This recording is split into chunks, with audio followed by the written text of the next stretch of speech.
오늘 성경 말씀은 모세 시리즈 6번째 너에게 짚을 주지 아니하리라 라는 제목으로 출애굽기 5장 4절에서 9절 말씀을 제가 봉독하도록 하겠습니다. 애굽 왕이 그들에게 이르되 모세와 아론아 너희가 어찌하여 백성의 노역을 쉬게 하려느냐 가서 너희의 노역이나 하라. 바로가 또 이르되 이제 이 땅의 백성이 많아졌거늘 너희가 그들로 노역을 쉬게 하는도다 하고 바로가 그날의 백성의 감독들과 기록원들에게 명령하여 이르되 너희는 백성에게 다시는 벽돌에 쓸 짚을 전과 같이 주지 말고 그들이 가서 스스로 짚을 줍게 하라.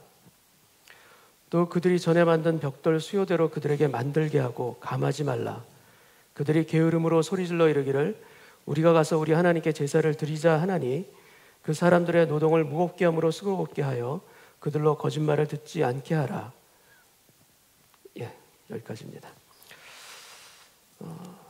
모세는 40년을 살았던 미디안 광야를 떠나 애굽으로 떠납니다. 그곳에서 아내를 만나고 두 아들을 낳고 키웠던 그 미디안 땅입니다.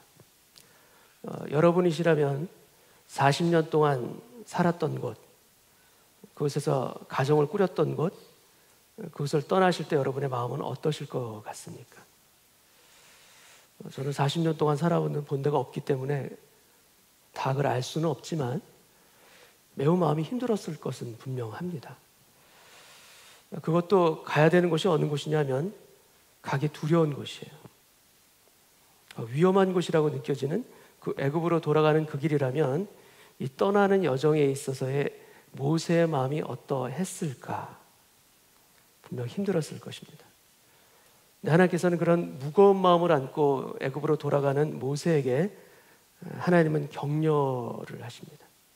그리고 하나님께서 인도하실 것에 대한 여러 가지 확증과 사인들을 모세에게 보여주기 시작하십니다. 도표를 통해서 한번 보시겠습니다. Back to Egypt, 애굽으로 돌아갑니다. 하나님의 격려가 크게 5가지로 나옵니다. 처음에는 장인 이드로에게 애굽으로 돌아갈 것을 이야기했을 때 그것을 막질 않습니다. 오히려 평안히 가라 이렇게 축복을 받게 됩니다. 모세는 장인과 그 출애굽에 하나님께서 주신 비전을 나누지는 않고 그냥 애굽에 있는 형제들이 아직 살아있는지 알아보려 한다 이렇게 말을 합니다. 왜 장인에게 사실대로 그대로 말하지 못했을까? 그 이유 중에 하나는 모세 자신이 아직도 100% 하나님의 이 거대한 비전에 대한 확신이 부족하기 때문에 그러지 않았을까 싶습니다. 두려움을 가진 채 떠나야 하는 모세에게 하나님께서 나타나셔서 말씀합니다. 애굽에서 내 목숨을 노리던 자들이 다 죽었다. 두려움을 해결해 주시고 이제 안심하고 떠나라 말씀해 주십니다. 그리고 모세는 두 아들 그리고 아내를 나귀에 태우고 애굽으로 돌아갑니다. 창세기 4장 20절에 보게 되면은 모세가 하나님의 지팡이를 손에 쥐었더라, 잡았더라 이렇게 표현되어 있습니다. 처음으로 모세의 양을 치는 그 지팡이를 하나님의 지팡이라고 기록해주는 장면입니다. 모세의 손에 하나님의 지팡이를 쥐어주시고 담대하게 가라 이렇게 말씀해 주시고 동행하시는 하나님의 모습이 그 뒤에 오보렙으로 보여집니다. 근데 가는 이 길에 뜻하지 않은 사건을 모세는 만나게 됩니다. 성경에서는 여호와께서 모세를 죽이려 하신지라라고까지 표현되어 있는데 그 이면을 가만히 보게 되면 모세가 심각한 병이 들어서 죽을 병이 들었던 것으로 이해하면 될 것 같습니다. 왜 모세에게 갑자기 이런 병이 들었는가? 하나님께서 병이 들게 하신 거죠. 그 이유는 무엇인가 하면 바로 그 아들의 할례 때문입니다. 창세기 17장에 보게 되면 아브라함과 가족에게 하나님께서 처음으로 할례를 주시고 그것으로 이스라엘 백성들을 상징하는 상징으로 삼게 됩니다. 구별된 민족의 상징이자 또 하나님의 명령이기도 합니다. 그런데 모세는 자신들의 아들을 할례를 행하지 못한 거예요. 학자들에 따라서는 모세 자신이 할례를 받지 못했다고 이야기하는 학자들도 있습니다. 왜냐하면 남자아이가 태어나면 다 죽이는 그때 8일 만에 할례를 해야 되는데 아마 못했지 않았을까라는 해석 때문이기도 합니다. 그러나 성경상에서 보게 되면 그 아들의 문제임을 성경은 보여주고 있습니다. 이 아들이 할례를 받지 못한 배경에는 그 안에 십보라가 분명히 있다는 것이 나타납니다. 미디안 땅에 있을 때는 이것이 할례를 받지 않은 것이 크게 문제가 되지 않았어요. 그러나 이제는 모세가 이스라엘로 돌아가서 지도자로 서야 되는 그런 입장입니다. 백성들을 인도하는 사명을 감당하기 앞서서 하나님께서는 모세의 가정에 먼저 영적인 변화와 질서를 요구하신 것이기도 합니다. 모세뿐만이 아니라 그 아내 그리고 가정 전체를 다루시는 하나님의 손길이 임하고 있습니다. 이스라엘 백성들은 하나님을 알면서도 순종하기가 참 어렵습니다. 그런데 하물며 모세의 아내는 미디안 이방 여인 출신이에요. 결혼하고 지금까지 미디안 땅에서 살았습니다. 거기서 아이를 키웠습니다. 미디안 땅의 방식대로 살았던 여인입니다. 근데 모세도 아직 하나님의 그 비전 가운데 완전히 준비되지 못한 모습을 보이고 있는데 하물며 그의 아내는 어떠했겠습니까? 모세가 죽을 병에 들자 마침내 그 아내 십보라가 돌칼을 가지고 나섭니다. 그리고 아들의 할례를 하고 그 포피를 베어서 남편의 발에 갖다 대면서 당신은 참으로 내게 피남편이로다. 참 우리가 해석하기 힘든 이러한 표현을 하게 됩니다. 십보라는 모세 아내는 할례에 순종은 했어요. 그런데 모세와 함께 애굽으로 가지는 않습니다. 친정으로 다시 돌아갑니다. 훗날 출애굽 이후에 르비딤에서 장인 이드로가 두 아들을 데리고 와서 모세와 재회하는 장면이 나타납니다. 무슨 뜻입니까? 그의 아내 십보라가 두 아들을 데리고 미디안 땅으로 다시 돌아갔다는 것입니다. 모세에게 있어서 참으로 힘든 대상은 이스라엘 백성들입니다. 목이 곧은 백성들을 하나님의 땅으로 인도하기 위해서 그는 갖은 고생과 험난한 길을 걷게 됩니다. 그러나 어찌 보면 모세에게 있어서 이스라엘 백성 못지않게 더 힘든 사역지가 어디인가? 그의 가정이 아니었을까 싶기도 합니다. 하나님께서는 모세에게 필요한 또 그 가정에 필요한 믿음의 순종, 할례를 하게 하시고 그 이후에 애굽으로 향하게 하십니다. 근데 그것과 더불어서 하나님은 모세뿐만 아니라 그의 형 아론도 세심하게 준비하십니다. 모세가 애굽으로 오는 도중에 아론을 만난 것이 아니라 아론도 또한 하나님의 산으로 부르심을 받아 갑니다.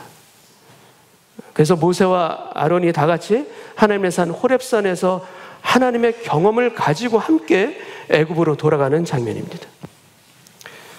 애굽으로 돌아가서 모든 장로들을 모으고 하나님의 말씀을 전하며 이적을 행합니다. 출애굽기 4장 마지막 구절을 보게 되면 백성이 믿으며 머리 숙여 경배하였더라. 모세가 얼마나 감격하고 얼마나 기뻤겠습니까? 하나님께서 주신 그 명령, 가슴 떨리는 그 거대한 사명을 가지고 왔는데 백성들이 믿으며 머리 숙여 경배하더이다. 여러분, 모세는 하나님께서 역시 역사하시는구나. 하나님의 말씀을 듣고 믿고 순종했더니 이런 놀라운 일들이 일어나는구나. 감사합니다, 하나님. 분명히 이렇게 고백을 했을 것입니다. 그리고 나서 이어지는 출애굽장 5장 1절을 보겠습니다.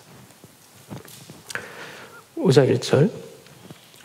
그 후에 모세와 아론이 바로에게 가서 이르되 이스라엘의 하나님 여호와께서 이렇게 말씀하시기를 내 백성을 보내라. 그러면 그들이 광야에서 내 앞에 절기를 지킬 것이니라 하셨나이다. 여러분, 바로에게 나아갑니다. 나아가는 모세의 당당한 발걸음과 내 백성을 보내라, 이걸 외칠 때 모세의 힘이 여러분 느껴지지 않으십니까? 그런데 바로는 역시 바로예요. 바로는 보통 사람이 아닙니다. 2절을 보겠습니다. 바로가 이르되 여호와가 누구이기에 내가 그의 목소리를 듣고 이스라엘을 보내겠느냐? 나는 여호와를 알지 못하니 이스라엘을 보내지 아니하리라. 여러분이 5장 2절 이 한 문장이요, 한마디로 압도적입니다. 모세는 이 바로의 한마디에 압도당합니다. 3절에 보게 되면 우리가 광야로 사흘쯤 가서 제사를 드리려고 하니 가도록 허락해 주옵소서. 그리고 이어서 하나님께서 명령하지 않은 말까지도 덧붙입니다. 그렇지 않으면 하나님께서 전염병이나 칼로 우리를 칠까 두렵습니다. 하나님께서 하신 말씀이 아닌데 압도당해서 그렇게까지 얘기를 합니다. 4절을 보겠습니다. 애굽 왕이 그들에게 이르되 모세와 아로나, 모세야 그리고 아로나, 너희가 어찌하여 백성의 노역을 쉬게 하려느냐? 가서 너희의 노역이나 해라. 가서 너희들 일이나 해. 이제부터 본격적인 대결 구도가 펼쳐집니다. 한편에서는 하나님께서 말씀하시기를 하나님께서 이르시되, 다른 한편은 바로가 이르되, 바로가 말하되, 다른 한편에서는 우리가 광야로 가서 제사를 드리려 하니, 다른 한편은 너희가 가서 너희 노역이나 해. 왕좌에 앉은 바로가 모세를 비웃으며 또 여호와가 누구이기에 하나님까지 조롱하는 아주 강한 인간의 모습을 보이는 것이 바로입니다. 그리고 그 바로 앞에서 아무것도 할 수 없는 그 연약한 인간 모세가 지금 대비되어 나타나고 있습니다. 강한 바로와 연약한 모세. 근데 여러분, 바로 이 장면에서부터 출애굽은 시작됩니다. 우리가 기대할 수 없는 이 상황에서부터 하나님의 출애굽의 역사는 이미 그 이전부터 시작되어지는 것이고 이제부터 출발하기 시작합니다. 모세는 하나님께서 함께 하심으로 점차 강해집니다. 그러나 바로는 하나님을 알지 못함으로 점차 망하는 길로 가게 됩니다. 그러나 그 시작은 너무나도 미약해요. 너무나도 힘이 없습니다. 아니, 전혀 가능성조차 보이지 아니하는 그런 나약함과 무력함에서 출애굽의 놀라운 역사는 시작되어지는 것, 우리들의 삶 가운데서도 동일하게 출애굽의 역사는 우리의 나약함에서 출발하는 것, 여러분 믿으시기 바랍니다. 하나님의 권능이 임하고 하나님의 함께하심 임함으로 말미암아 하나님께서 하시리라. 바로와의 첫 만남은 거절과 무시입니다. 그런데 그것으로 끝나는 것이 아닙니다. 상황이 더 나빠집니다. 안 좋은 상황에 더 악화되기 시작하는 일들이 일어나기 시작합니다. 7절, 8절을 보겠습니다. 너희는 백성에게 다시는 벽돌에 쓸 짚을 전과 같이 주지 말고 그들이 가서 스스로 짚을 줍게 하라. 또 그들이 전에 만든 벽돌 수요대로 그들에게 만들게 하고 감하지 말라. 그들이 게으름으로 소리질러 이르기를 우리가 가서 우리 하나님께 제사를 드리자 하나니 너에게 짚을 주지 아니하리라. 그러나 하루에 만들어야 할 벽돌의 수요는 그대로니라. 공사 현장의 조직을 보면 바로왕의 감독들이 있고요, 그들이 세운 히브리 중간관리자인 기록원이 있습니다. 예전 성경에는 이 기록원을 패장이라고 번역해놨는데 요즘으로 따지면 공사 현장의 십장과 같은 그런 역할을 하는 그런 사람들이고, 그 패장 아래에서 노역하는 백성들이 있습니다. 바로의 감독들이 할당량을 채우지 못하자 이스라엘 자손인 이 기록원 패장을 패기 시작합니다. 때리기 시작합니다. 15절을 읽겠습니다. 이스라엘 자손의 기록원들이 가서 바로에게 호소하여 이르되 왕은 어찌하여 당신의 종들에게 이같이 하시나이까? 근데 이 말을 듣고 바로는 너희가 게으르도다. 너희가 게으르도다. 짚은 더 이상 너에게 주지 않는다. 그러나 수량은 정한 대로 다 바쳐야 한다.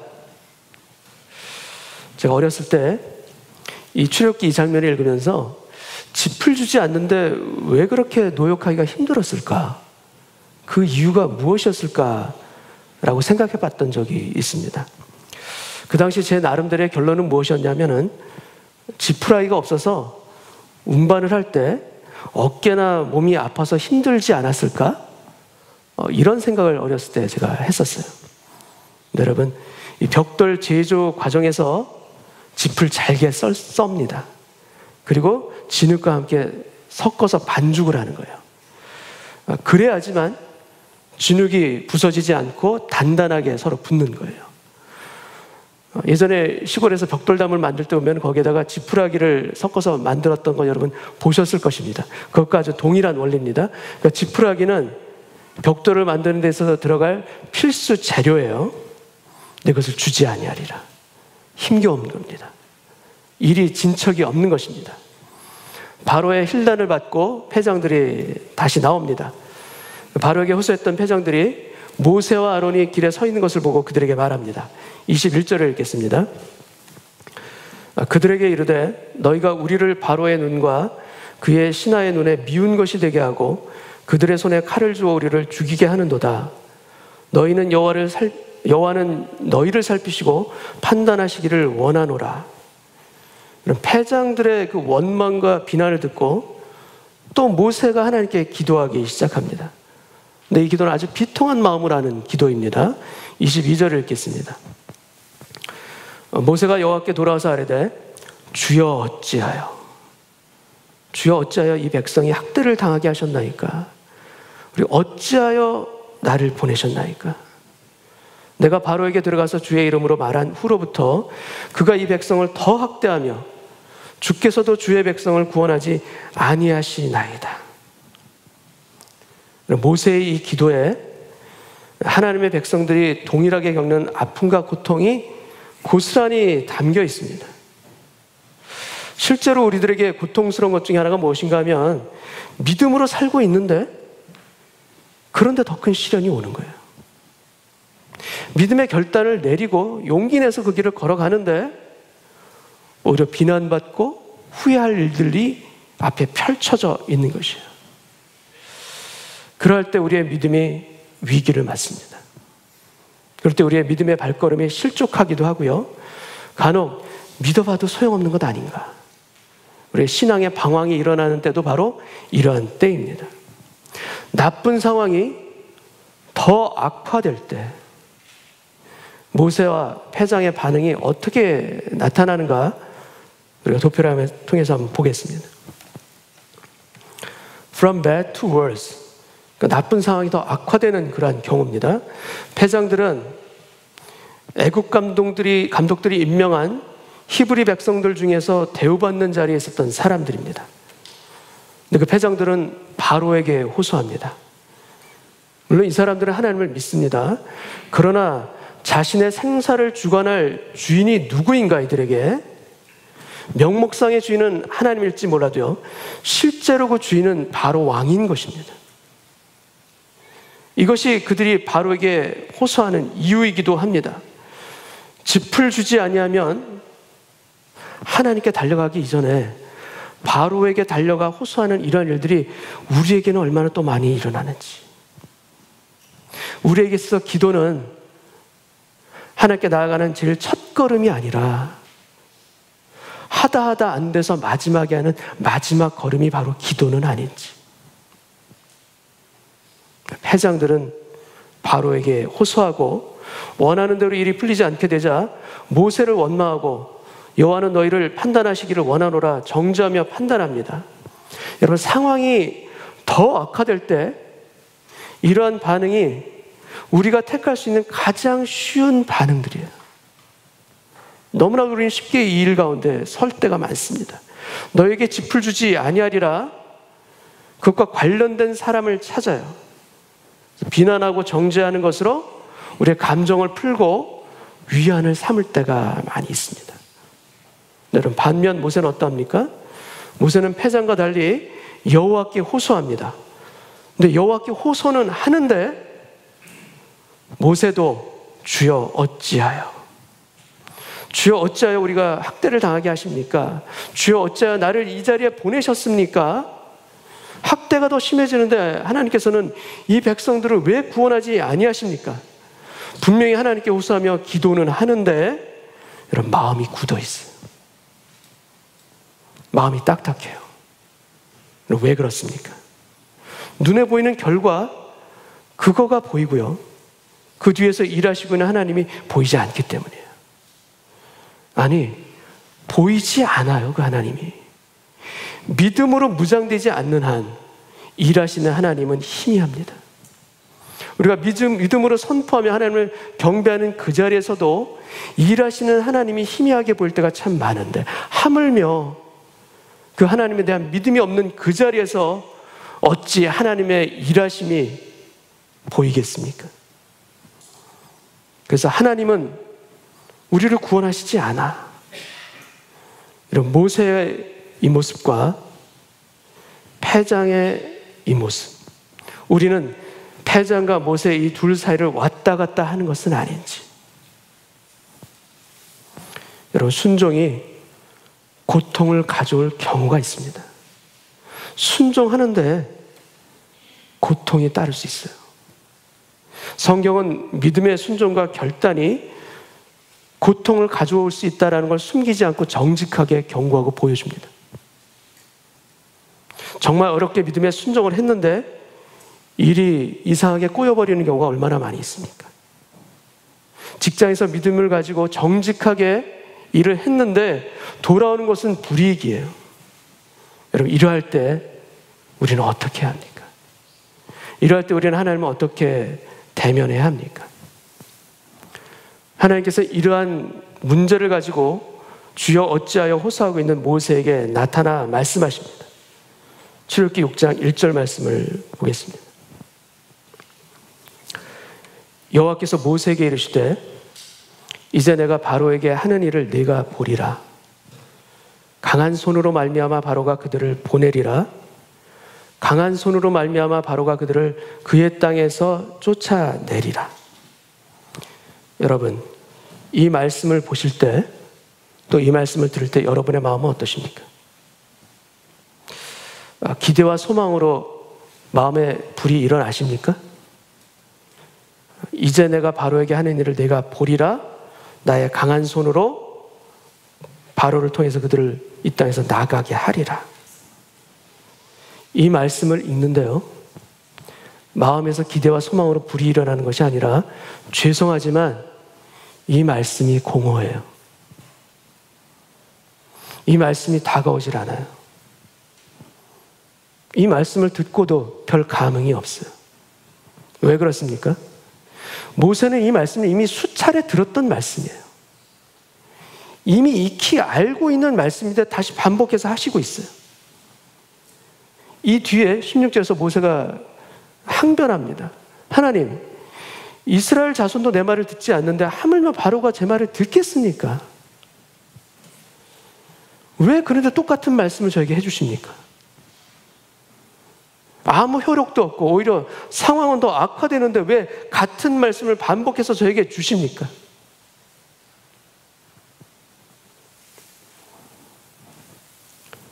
여러분, 모세의 질문에 하나님은 그 질문에 맞는 정확한 대답을 주시지 않아요. 우리도 하나님께 질문을 드릴 때 그것에 대한 정확한 답을 하나님께서 주시지 않습니다. 대부분은. 내가 원하는 답이 있는데 이유를 설명해 주지 않아요. 어찌하여 더 우리가 왜 학대를 받습니까? 물어봤는데 그 이유는 대답하지 아니하시고 모세를 부르셨을 때 하셨던 말씀을 반복해서 그대로 주세요. 또 왜 그러시는가? 왜 하나님은 내가 원하는 답변을 왜 주시지 않는가? 여러분, 우리에게 정말로 필요한 것은 무엇인가 하면 어떤 우리의 문제에 대한 이유와 정답이 아니라 하나님을 신뢰하는 것을 배우는 것, 그것이 우리에게 정말로 필요한 거예요. 여러분, 신앙의 길은 정답을 맞춰서 전진하는 길이 아니라 수많은 오답들 사이에서 하나님을 신뢰하며 트러스트하며 한 발 한 발 전진하는 길이에요. 정답을 알아야지만 발길을 거기에 한 발을 내딛는 것이 아니라 수많은 오답들이 있고 알 수 없는 그 길 가운데서 하나님을 신뢰하고 한 발을 내딛고 나아가는 그 길을 통해서 하나님의 역사는 이루어집니다. 그걸 통해서 하나님 우리를 부르시고 그 길을 통해서 우리의 연약한 믿음들을 세워가 주십니다. 그리고 우리 하나님에 대한 신뢰, 트러스트에 대한 증거 중에 하나가 무엇인가 하면 알 수 없는 상황 가운데서, 이해할 수 없는 상황 가운데 우리가 있고 또 더불어서 이해할 수 없는 말씀을 주실 때 우리가 아멘할 수 있는가, 그 아멘에 대한 우리의 반응과 화답이 우리의 믿음의 증거 중에 하나입니다. 이해되어서 아멘이 아닙니다. 이해되지 않지만, 여전히 모르지만 그래도 하나님을 신뢰합니다. 하나님의 선하신 뜻이 있음을 믿습니다라고 우리의 마음을 세워서 고백하는 그 자리를 통해서 하나님의 역사가 일어납니다. 여러분, 지금 모세에게 정말 필요한 것은 질문에 대한 대답이 아니라 이미 하나님께서는 모세에게 정확한 말씀을 주셨어요. 근데 모세는 그걸 지금 잊고 있어요. 생각하지 못하고 있고 이해하지 못하고 있어요. 도표를 통해서 한번 보시겠습니다. Back to Egypt, 애굽으로 돌아갑니다. 그럴 때 from bad to worse, 나쁜 상황이 더 악화된 것을 만났어요. 그럴 때 모세에게 필요한 것은 무엇인가? Back to covenant, 하나님에 대한 언약으로 다시금 돌아가는 것입니다. 이미 주셨던 언약들이 있는데 모세가 생각하기에는 이해되지 않고 반복되어지고 전혀 대답이 아닌 것으로 자기가 알고 있을 뿐이에요. 네, 여러분, 모세의 낙심은 하나님의 말씀을 정확하게 알지 못하고 정확하게 기억하지 못하는데 그 원인이 또한 있기도 합니다. 하나님이 이미 바로가 거절하실 것 말씀해 주셨어요. 그리고 앞으로 상황이 더 어렵게 펼쳐질 것에 대해서도 이미 자세하게 말씀해 주셨어요. 모세를 부르셨을 때 출애굽기 3장 19절 말씀을 다시 한번 보겠습니다. 내가 아노니 강한 손으로 치기 전에는 애굽 왕이 너희가 가도록 허락하지 아니하다가 내가 내 손을 들어 애굽 중에 여러 가지 이적으로 그 나라를 친 후에야 그가 너희를 보내리라. 여러분, 하나님의 말씀에 대한 우리의 정확한 이해와 기억은요, 우리가 종종 겪는 낙심과 오해를 막아줍니다. 모세에게 이미 애굽의 장자를 치는 것까지 4장에서 이미 말씀해 주셨는데 주여 어찌하여 나를 보내시니까? 주여 어찌하여 우리가 학대를 받게 하십니까? 여러분, 우리도 동일하게 주의 말씀에 언약으로 다시 돌아가 주님을 믿고 인내하겠습니다, 이렇게 기도하길 원합니다. 낙심의 때에 나의 감정을 의지하지 않겠습니다. 그냥 심플하게 성경이 말씀하시는 진리를 붙들고 그 결과를 주님께 맡기고 그 길을 걸어가겠나이다. 이 기도가 있기를 원합니다. 하나님께서 6장에서 모세에게 반복하며 강조하시는 말씀이 있습니다. 2절 말씀을 보겠습니다. 하나님이 모세에게 말씀하여 이르시되 나는 여호와니라, 나는 여호와니라 말씀하십니다. 여러분, 나는 여호와니라라는 것을 모세가 모릅니까? 다 알지요. 우리들도 다 압니다. 하나님에 대해서 다 압니다. 그러나 머리로 압니다. 가슴으로 아는 게 아니에요. 진정한 믿음으로 나는 여호와라는 이 의미가 무엇인지 알질 못하고 우리의 이성으로, 우리의 머리로 아는 수준에 그칩니다. 근데 그러한 모세에게 하나님께서는 4번이나 반복하면서 나는 여호와라, 나는 여호와라 계속해서 말씀해 주십니다. 무슨 의도로 이렇게 말씀하시는가? 모세, 너는 내가 누구인지 너는 아느냐? 그리고 내가 누구인지 내가 참으로 알기를 원하노라. 7절 말씀을 보겠습니다. 너희를 내 백성으로 삼고 나는 너희의 하나님이 되리니 나는 애굽 사람의 무거운 짐 밑에서 너희를 빼낸 너희의 하나님 여호와인 줄 너희가 알지라. 너희가 제발 알기를 원하노라. 내가 어떠한 하나님인지 내가 알기를 원한다. 여러분, 하나님을 알면 주여 어찌하여 그렇게 말할 수 없습니다. 우리가 하나님을 알면 왜 짚을 주지 않으십니까? 그렇게 말할 수도 없습니다. 우리가 하나님을 알면 주여 언제까지 제가 기다려야 합니까? 그렇게 말할 수도 없습니다. 우리가 진정 하나님을 알면 어떠한 상황에서도 하나님은 신실하십니다. 어떠한 상황에서도 하나님은 내가 믿고 의지할 오직 한 분이십니다. 살아계신 하나님, 저를 이끌어 주시고 저를 지켜주셔서 감사합니다. 이 낭망의 때, 낙심의 때, 절망의 때, 폭풍의 때 저를 알고 넘어져 있지만 무너지지 않게 하여 주옵시고 다시금 일어서게 하실 줄 믿고 미리 감사를 드립니다. 우리가 여호와를 알면 새로운 소망이 우리 가운데 임할 줄 믿습니다.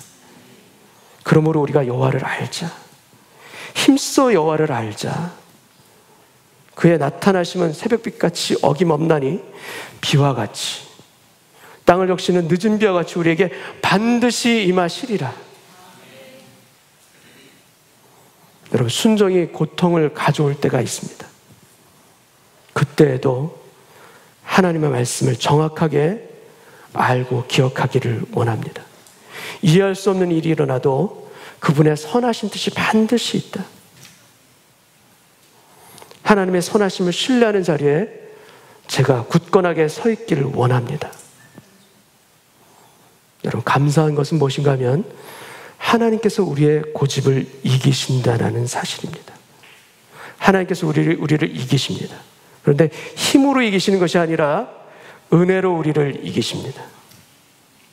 야복강에서 야곱과 겨뤄서 실제로는 하나님께서 이기셨지만 오히려 야곱의 손을 들어주시면서 이스라엘이라 하나님과 겨루어 이긴 자라는 이름을 그에게 오히려 주신 것처럼 우리에게도 은혜로 우리를 이기십니다.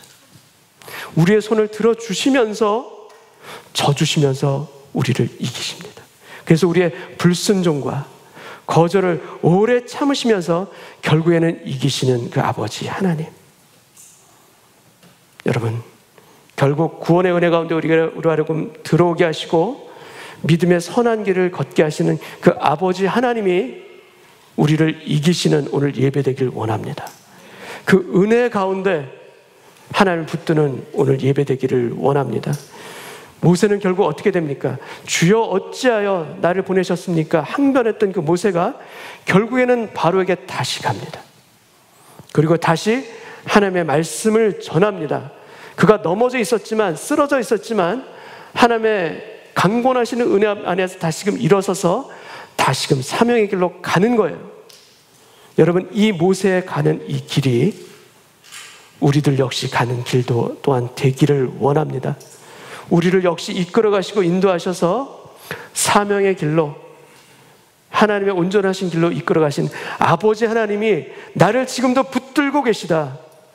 내 눈에 보이지 않지만 내 인생의 주인은 오직 아버지 하나님이시고 그 하나님께서 붙드시는 길 따라 순종하며 걸어가게 하여 주옵소서. 그리하여서 그 길을 통하여서 하나님을 깊이 알기를 원합니다. 아버지 하나님, 더 깊이 알기를 원합니다. 오늘 하나님을 알기를 원하고 내일 하나님을 더 깊이 알게 하여서 오늘 쓰러져 있더라도 내일은 일어서는 저희들 되게 하여 주옵소서. 아버지 하나님의 손길 그 가운데 소망이 있음을 믿고 드리는 오늘 예배되게 하여 주옵소서. 여러분, 짚을 너에게 주지 아니하실지라도 하나님의 선하신 뜻은 결코 우리를 떠나지 않을 줄 믿습니다. 그 하나님의 선하신 손길 안에 무릎 꿇고 순종하는 저희 모두 되시기를 주님의 이름으로 축원합니다. 같이 한번 기도하겠습니다. 아버지 하나님, 바로 앞에서는 그렇게 약하면서도 하나님 앞에서는 오히려 왜 이렇게 우리가 강한지요? 바로 앞에서는 그렇게 무력하게 무너지면서도 하나님께는 왜 이렇게 함부로 항변하고 왜 그렇습니까? 묻는지요? 나는 여호와라. 나는 너를 지키는 목자라. 나는 너의 길을 인도하는 빛이요 길이라. 오늘 예배를 통하여서 여호와의 여호와 되심이 있게 하여 주옵소서. 나를 향한 하나님의 그 안타까운 눈물이 보여지는 예배되게 하여 주옵시고, 하나님은 선하십니다. 상황이 악화되어지고 짚은 우리에게 주어지지 않지만 그래도 여전히 하나님은 저에게 선하십니다. 믿고 고백하는 그 자리에 세워 주옵소서. 내 마음으로 온전히 믿어지지 않는다 할지라도 주여, 주의 강권하시는 은혜로 저의 고집을 꺾어 주옵시고, 주님이 저를 이겨 주옵소서. 주님 앞에 굴복하게 하여 주옵소서. 아니, 순종이 아니라 굴복하는 이 자리 되길 원합니다. 그 굴복이 저에게 너무나도 기쁨이요 감사요 축복인 것을 왜 그렇게 보지를 못하는지요. 주여, 나는 여호와라. 그 주님 앞에 나의 모든 것 내어드리고 엎드리는 오늘 예배되게 하여 주셔서 결국에는 하나님의 사명의 길 가운데 나를 세워주시고, 반복해서 동일한 것으로 들려지는 그 말씀이었지만 그 안에 나를 신뢰할 수는 없겠냐 안타깝게 호소하시는 하나님의 음성 듣게 하여 주시사, 하나님 따라가는 그 믿음의 순종 결단 오늘 예배 가운데 있게 하여 주옵소서. 주여 감사합니다. 주여 감사합니다. 여호와를 깊이 있게 알게 하여 주셔서 감사하고, 이 고통 속에서도 주님을 찬송할 수 있도록 저의 마음을 바꿔주시니 너무나 감사합니다. 이 감사를 가지고 주님 앞으로 달려가는 오늘 예배되게 하여 주시옵시고, 그 은혜 가운데 마음 변치 않도록 주여 지켜 주옵소서. 우리를 지키시고 붙드시는 예수 그리스도의 이름으로 기도하옵나이다. 아멘.